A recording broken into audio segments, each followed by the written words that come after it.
बिस्मिल्लाहिर्रहमानिर्रहीम। अस्सलाम वालेकुम स्टूडेंट्स। आज हम करने जा रहे हैं 9th क्लास तर्जुमातुल कुरान की आखिरी सूरत, जो कि है हमारे पास सूरत नंबर 18, और ये है आप लोगों के पास आज आखिरी सूरत। और आप लोगों का तर्जुमातुल कुरान का जो सिलेबस है वो हमारे पास आज कंप्लीट हो गया। ये लास्ट सूरत है, सूरत नंबर 18, सूरह अहकाफ, और इसमें आप लोगों की इंपॉर्टेंट है और इसमें कुछ आयात का तर्जुमा भी है जो हम लोगों ने तैयार करना है। तो ये हमारे पास लास्ट सूरत है और इसके बाद सिलेबस हमारे पास कंप्लीट हो जाएगा।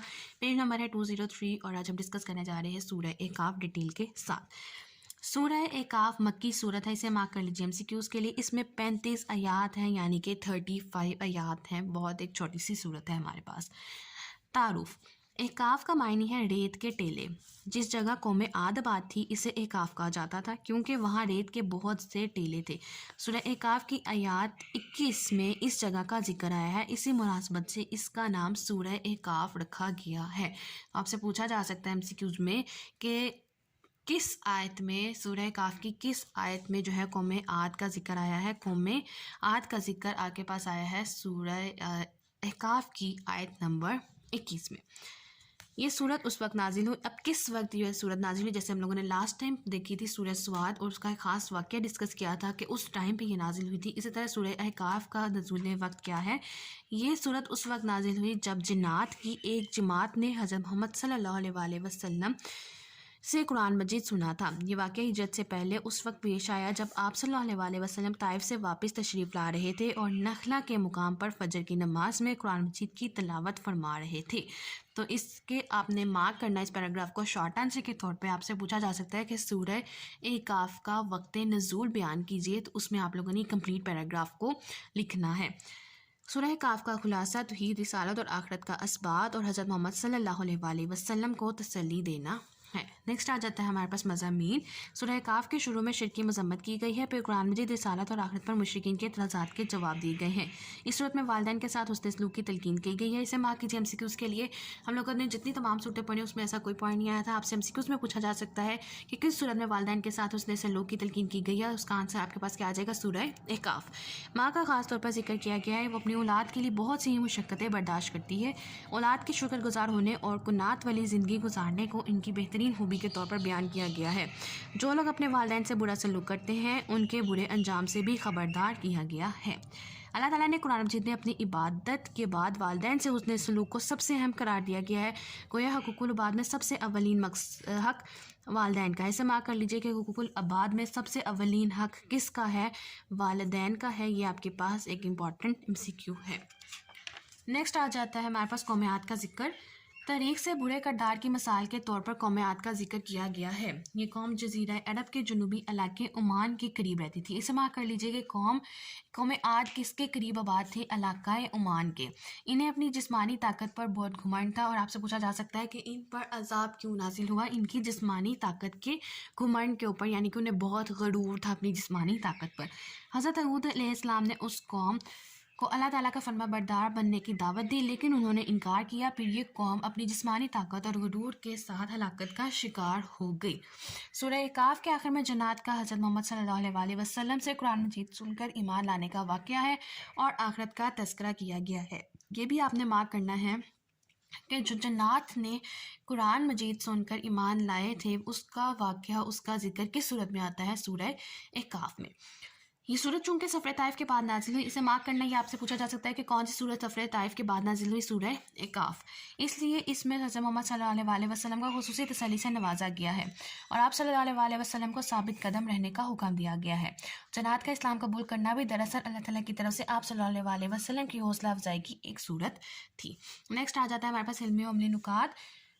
अल्लाह ताला के सिवा लोग जिन मबूदों को पुकारते और पूजा करते हैं वो ना उनकी पुकार सुन सकते हैं और ना क़यामत तक उनकी पुकार का कोई जवाब दे सकते हैं। क़यामत के दिन मुशरिकीन के बनाए गए झूठे मबूद उनके दुश्मन होंगे।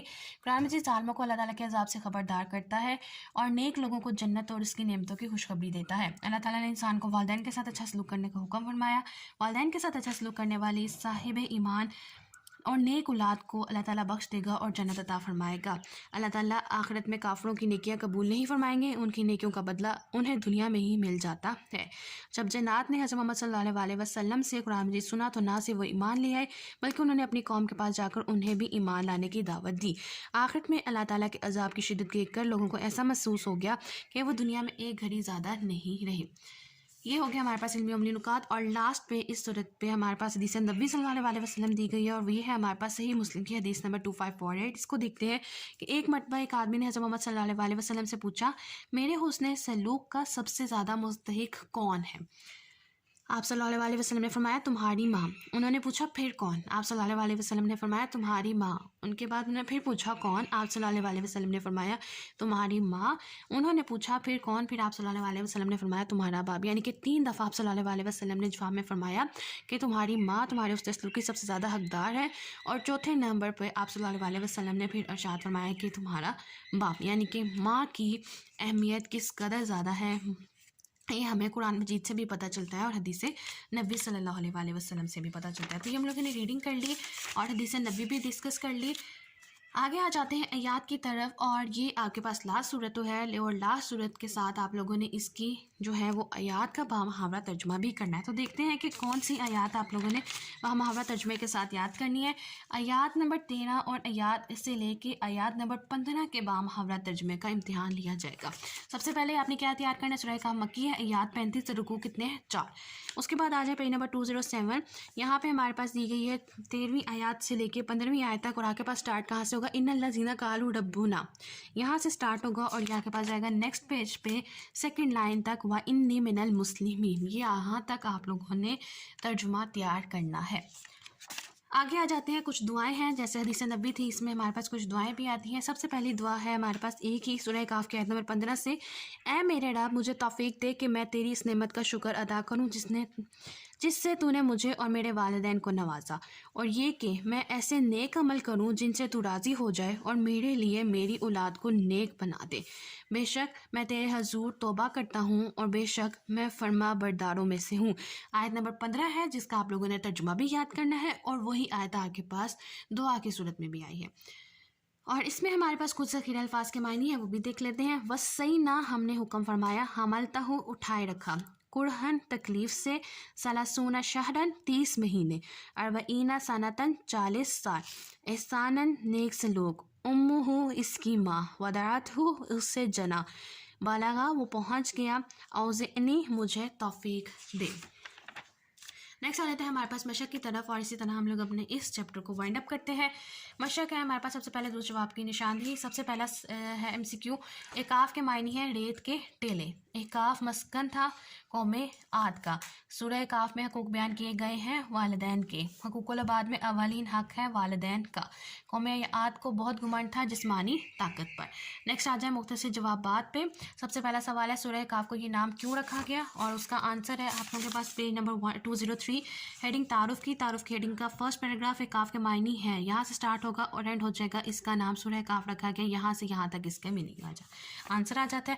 سیکنڈ ہے سورہ کہف کا خلاصہ لکھی، ہیڈنگ تعارف کی ہے، لاسٹ لائن باکس سے انڈیکیٹ کیا ہوا ہے خلاصے کو، یہاں سے لے کے یہاں تک آپ نے لکھنا ہے کہ سورہ کہف کا خلاصہ توحید، رسالت اور آخرت کا اثبات، اور آپ صلی اللہ علیہ وسلم کو تسلی دینا ہے۔ نمبر 3، سورہ کہف کے علمی عملی نکات میں سے کوئی سے 2 تحریر کیجیے۔ میں نے فرسٹ 2 مارک کیے ہیں، سورہ کہف کی آیت نمبر 5 اور آیت نمبر 6۔ آپ لوگ کوئی سے بھی 2 پوائنٹس لکھ سکتے جو آپ لوگوں کو بہت زیادہ اچھے طریقے سے یاد ہوں۔ میں نے مارک کر لیے ہیں فرسٹ 2، آپ لوگ کوئی بھی لکھ سکتے ہو۔ لاسٹ ہمارے پاس آ جاتا ہے قوم عاد کے بارے میں آپ کیا جانتے ہیں، پیج نمبر 204۔ آپ کے پاس فرسٹ پیراگراف جہاں میں نے باکس بنایا ہوا ہے قوم عاد کا ذکر، اس میں آپ لوگوں نے یہاں سے سٹارٹ کرنا ہے تاریخ میں سے برے کردار کی مثال کے طور پر، اور اینڈ آپ کے پاس ہو جاتا ہے غرور کے ساتھ ہلاکت کا شکار ہوگی، یعنی کہ complete first paragraph page number 204 پہ جو دیا گیا یہاں کے پاس 4 شارٹ کا آنسر ہے۔ نیکسٹ آ جاتا ہے درج ذیل میں سے کوئی سے 5 قرآن الفاظ کے میننگ لکھے ہیں آپ نے۔ میں نے 1 2 3 4 5 6 آپ کو مارک کر دیا، یہاں پہ انڈیکیٹ کیا ہے، اور وہی میں نے یہاں پہ میننگ کیا۔ فرسٹ تھا ہمارے پاس وَسَّيْنَا، ہم نے حکم فرمایا۔ نمبر 2، حملتہ اٹھائے رکھا۔ 4، سلاسون شہرن یعنی کہ 30 مہینے، اور 5th پہ ہے اربعین سنتن 40 سال۔ 3 پہ امہ اس کی ماں، اور 6 پہ ہے اوزعنی مجھے توفیق دے، تو وہ نمبر ہی انڈیکیٹ کریں اس کے میننگس کو۔ फिर आ जाता है दी गई आयत का बामुहावरा तर्जुमा लिखें। सबसे पहला हमारे पास जो आयत है उसका तर्जुमा हमारे पास पेज नंबर 207 है। इन्नल्लज़ीना कालू से स्टार्ट होगा और एंड हो रहा है या ज़न्नून, जिसमें आप लिखना है बेशक जिन लोगों ने कहा अल्लाह ही हमारा रब है, फिर वो उस पर कायम रहे तो उनके लिए ना कोई खौफ है और ना वो गमगीन होंगे। सेकेंड आयत है उलाइका से लेके या मलूना तक, और उसका तर्जुमा है यही लोग जन्नत वाले हैं, हमेशा इसमें रहने वाले हैं, ये इनका इमाल का बदला है जो वो किया करते थे। लास्ट है हमारे पास वसैनल इंसाना बिवालिदैहि एहसाना, और एंड हो रहा है हमारे पास व इन्नी मिनल मुस्लिमीन, जो कि हमारे पास आ जाती है सबसे लंबी आयत है। और हमने इंसान को हुक्म फरमाया अपने वालिदैन के साथ नेक सलूक करने का, और उसकी माँ ने उसे तकलीफ़ से पेट में उठाए रखा और उसे तकलीफ़ से जाना, और उसके हमल में रहने और दूध छोड़ने की मुद्दत 30 महीने है, यहाँ तक कि जब वो अपनी जवानी को पहुँच गया और फिर 40 साल की उम्र को पहुँचा तो कहने लगा ऐ मेरे रब मुझे तौफीक दे कि मैं तेरी उस नेमत का शुक्र अदा करूँ जिसने तूने मुझे और मेरे वालिदैन को नवाजा, और ये कि मैं ऐसे नेक अमल करूँ जिनसे तू राज़ी हो जाए, और मेरे लिए मेरी औलाद को नेक बना दे। बेशक मैं तेरे हजूर तौबा करता हूँ और बेशक मैं फरमा बरदारों में से हूँ। तो ये आ जाती है आयत नंबर 15 तक हमारे पास बामुहावरा तर्जुमा, जिसका करना है वो हम लोगों ने देख लिया।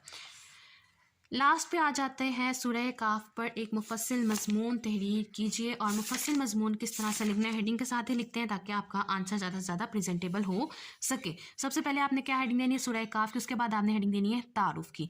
तारुफ में आपने लिखना है मक्की सूरत है 35 आयत है, और उसके बाद उसकी मीनिंग वाला जो पैराग्राफ है जो आपके पास फर्स्ट शॉर्ट आंसर का भी मैंने क्वेश्चन का आंसर मार्क करवाया वो भी आप लोगों के पास तारुफ की हेडिंग में आ जाएगा। यहाँ से यहाँ तक आपके पास तारुफ हो गया। फिर आपने हेडिंग देनी है वक्त नज़ूल, वक्त नज़ूल, और उसमें आप लोगों ने जो मैंने square bracket curly brackets indicate किया हुआ है, और यहाँ से स्टार्ट होगा ये सूरत उस वक्त नाजिल हुई जब जन्नात, यहाँ से स्टार्ट होकर एंड हो जाएगा कुरान मजीद की तिलावत फरमा रहे थे। फिर आपके पास हेडिंग आ जाएगी खुलासा। फिर हेडिंग देनी है मज़ामीन की। मज़ामीन की हेडिंग में सबसे पहले सब हेडिंग आ जाती है शिर्क की मुज़म्मत, जिसमें आप लोगों ने यहाँ से यहाँ तक लिखना है। फिर आपने हेडिंग देनी है वालिदैन के साथ उसने सलूक, जिसमें आप लोगों ने मैंने जो स्केयर ब्रैकेट लगा रही हूँ यहाँ से लेकर एंड तक आप लोगों ने इस हेडिंग के अंदर सारा ये मटेरियल लिखना है। फिर हेडिंग आ जाएगी आपके पास कौम आद का जिक्र, जो मैंने स्केयर ब्रैकेट बॉक्स से इंडिकेट किया है, जो आपके पास हेडिंग है इसी पैराग्राफ में से उठाइए और आपने देनी है कौम आद का जिक्र। इसमें कंप्लीट फर्स्ट पैराग्राफ आएगा जो कि आपके पास 4th शॉर्ट क्वेश्चन का आंसर मार्क करवाया। लास्ट पे आपने हेडिंग देनी है यहाँ पे जो मैंने मार्क कर रही हूँ सूरह काफ के आखिर में जो लिखा हुआ है यहाँ पे आपने देनी जन्नत का ईमान लाने का वाक़या, जन्नत का ईमान लाने का वाक़या, और यहाँ पे आपने एंड कर देना है आखिरत का तज़किरा किया गया है। लास्ट पे आप हेडिंग दोगे साबित कदम रहने का हुक्म, ताइफ के वाक़े के बाद नाजिल हुई है और उसमें साबित कदम रहने का हुक्म जिसमें जन्नत ने इस्लाम कबूल किया, ये वो वाला पैराग्राफ आएगा। यहाँ पे मार्क करना है, यहाँ से मार्क कर लें ये सूरत के सफ़र ताइफ के बाद नाजिल हुई, यहाँ से लेके एक ही सूरत थी, यहाँ तक आपके पास ये हेडिंग कंप्लीट होगी। फिर आपने हेडिंग देनी है इल्मी अमली नुकात, तमाम आपने नुकात लिख देने हैं, और अगर इनकी भी आप पॉइंट की आप हेडिंग क्रिएट कर सकते हो तो ज़रूर करो, और अगर कोई हेडिंग क्रिएट करने में कोई डिफ़िकल्टी हो तो आप लोग मुझसे पूछ सकते हो। फिर आपने हेडिंग देनी है हदीस नबी सल्लल्लाहु अलैहि वसल्लम की, वो भी इसमें लिखनी है, और लास्ट में जो भी हम लोगों ने दुआ पढ़ी इसकी दुआ अगर अरबिक नहीं याद होती तो आप लोगों ने उसका तर्जुमा जो है वो दुआ की हेडिंग देख के लाजमी लिख देना है, और लास्ट पे आपने क्या लिखना है हासिल कलाम, और आपका मुफस्सिल मज़मून कंप्लीट हो गया। तो रिवाइज़ कर लेते हैं क्या लिखना है हम लोगों ने। सबसे पहले सूरह काफ की हेडिंग देनी है, फिर तारुफ की हेडिंग देंगे, तारुफ के बाद वक्त नज़ूल, और उसके बाद खुलासा, फिर मज़ामीन, मज़ामीन में सब हेडिंग शिर्क की मुज़म्मत, वालिदैन के साथ हुस्न सलूक, नेक्स्ट पेज पे कौम आद का जिक्र, जन्नत का ईमान लाने का वाक़या, साबित कदम रहने का हुक्म, फिर आ जाते हैं इल्मी अमली नुकात, उसके बाद हदीस नबी दुआएं, और हमारे पास आ जाता है हासिल कलाम। तो ये था हमारे पास स्टूडेंट्स आज का लेक्चर जिसमें हम लोगों ने डिस्कस किया है सूरह काफ जो कि सूरह नंबर 18 है, और इसके आगे जो जो चीज़ें एक्सप्लेन की गई हैं मॉडल पेपर और मूज़ो काफ वगैरह वो मैंने ऑलरेडी वीडियोस क्रिएट की हुई हैं, वो आप लोग वहाँ से जाके उन्हें देख सकते हो और समझ सकते हो। तो ये हमारे पास आज लास्ट सूरत थी जो हमारे पास सिलेबस जो है वो कंप्लीट हो गया है इस्लामियत का, तर्जुमातुल कुरान का, सूरह नंबर 18, टोटल 18 सूरतें जो आप लोगों ने इस कोर्स में कवर करनी है। मुझे उम्मीद है कि आप लोगों को आज का लेक्चर समझ आया होगा। इनके कोई क्वेश्चन है, क्वेरी है या कोई भी प्रॉब्लम है तो हम लोग मुझसे पूछ सकते हो। और लास्ट में मेरी आपसे सिर्फ एक रिक्वेस्ट है, काइंडली प्लीज़ वीडियो को लाइक कीजिए, ज़्यादा से ज़्यादा शेयर कीजिए, चैनल को सब्सक्राइब कर दीजिए और आगे शेयर कीजिए ताकि जो 1000 सब्सक्राइबर्स का जो टारगेट है वो जल्द से जल्द पूरा हो सके। Thank you.